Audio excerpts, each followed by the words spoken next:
iris, dan di bagian tengah sini ada yang namanya aqueous hormone.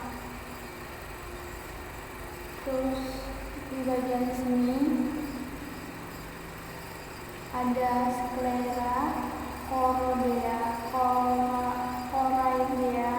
retina, vena, arteri, saraf optik menuju otak. Di sini ada bagian-bagian mata dan fungsinya.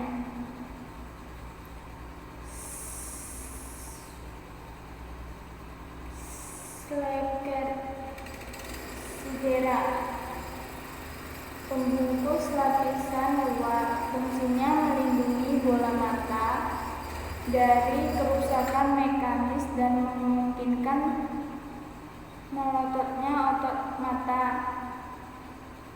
Kornea, selaput sering tembus pandang pada bagian depan sclera, fungsinya menerima rangsang cahaya.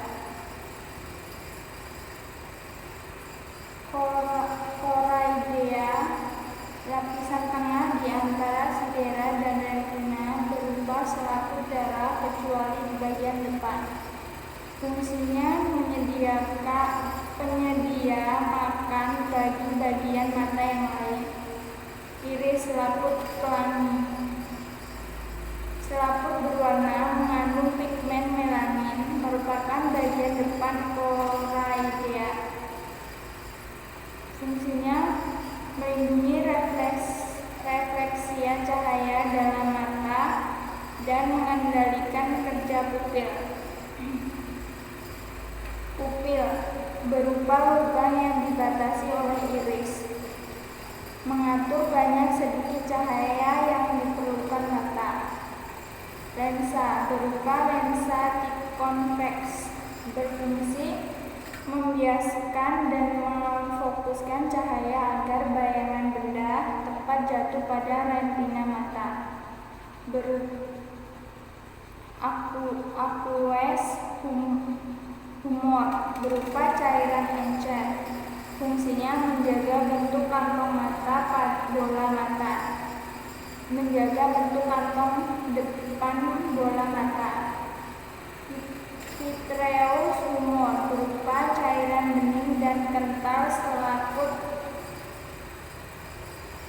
fungsinya meneruskan rangsang ke bagian mata, memperkukuh bola mata. Retina, fungsinya menerima bayangan dan untuk melihat benda. Fovea, dari titik kuning, berupa bagian yang mengandung sel-sel kerucut, fungsinya sebagai tempat bayangan jatuh pada daerah retina. Badan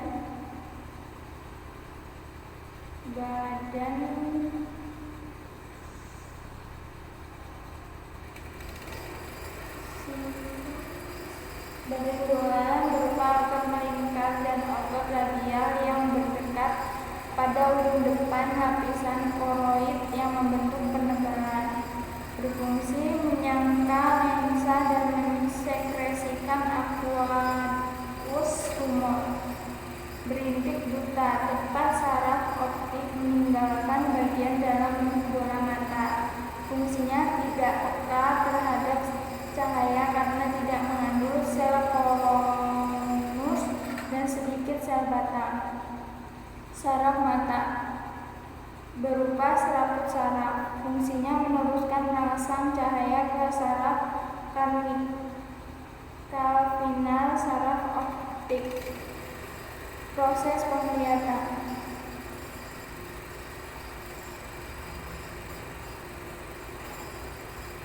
rangsangan yang diterima indera penglihat mata berupa cahaya.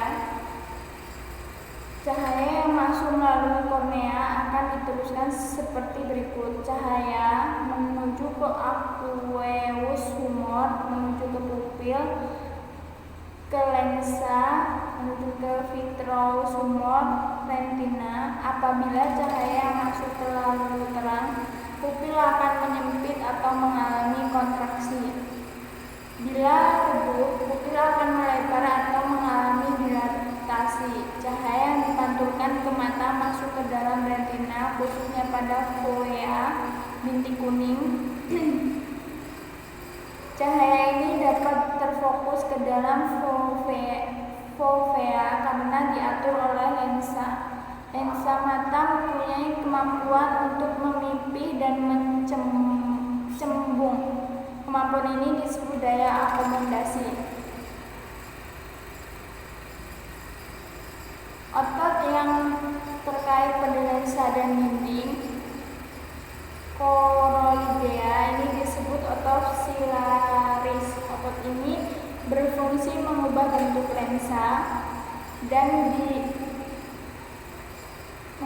lensa apabila lensa digunakan untuk melihat benda jarak dekat, maka lensa mata akan mencembung. Bentuk lensa akan memipih bila digunakan untuk melihat benda jarak jauh. Pada retina terkandung dua macam sel, yaitu sel batang dan sel kerucut. Sel batang mengandung pigmen rhodopsin, yaitu suatu bentuk senyawa vitamin A dengan protein tertentu. Sel-sel ini paling banyak terletak di fovea dan berfungsi untuk menerima bayangan dengan cahaya lemah dan bayangan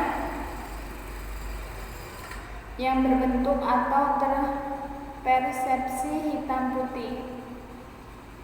Apabila pandangan menjadi gelap saat masuk ruangan dari luar ruangan yang terang benderang, hal tersebut dapat terjadi karena saat Anda berada di luar ruangan terdapat cahaya matahari. Sel kerucut melakukan tugasnya menyampaikan bayangan ke otak. Tidak dapat ke otak. Sementara itu, pigmen rhodopsin dalam sel batang akan terurai sehingga sel batang tidak dapat bekerja dengan baik. Jika tiba-tiba Anda masuk ke ruang gelap, pigmen rhodopsin yang terurai dalam batang akan terbentuk kembali, dan sel batang akan mengambil alih tugas sel kerucut dalam menyampaikan bayangan ke otak. Terbentuknya pigmen rhodopsin itu berlangsung secara bertahap. Hal ini menyebabkan seseorang tidak dapat segera melihat dengan jelas saat memasuki ruangan gelap. Lama waktu yang diperlukan untuk proses pembentukan rhodopsin disebut waktu adaptasi rhodopsin. Selain mengandung sel batang, retina juga mengandung sel kerucut atau sel konus. Sel ini mengandung iodopsin. Fungsi sel konus untuk menerima rangsang warna merah, biru, dan hijau. Setiap satu sel kerucut mengandung satu di antara ketiga pigmen. Apabila retina mata hanya memiliki satu pigmen atau sel kerucut satu, maka akan mengalami buta warna. Orang yang hanya memiliki dua macam sel kerucut disebut kromat.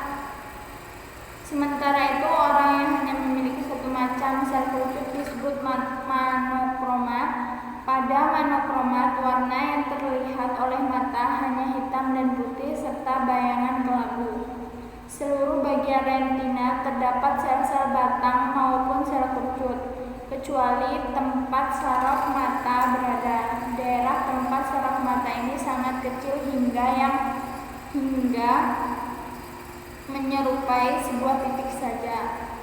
Titik kecil ini disebut bintik buta.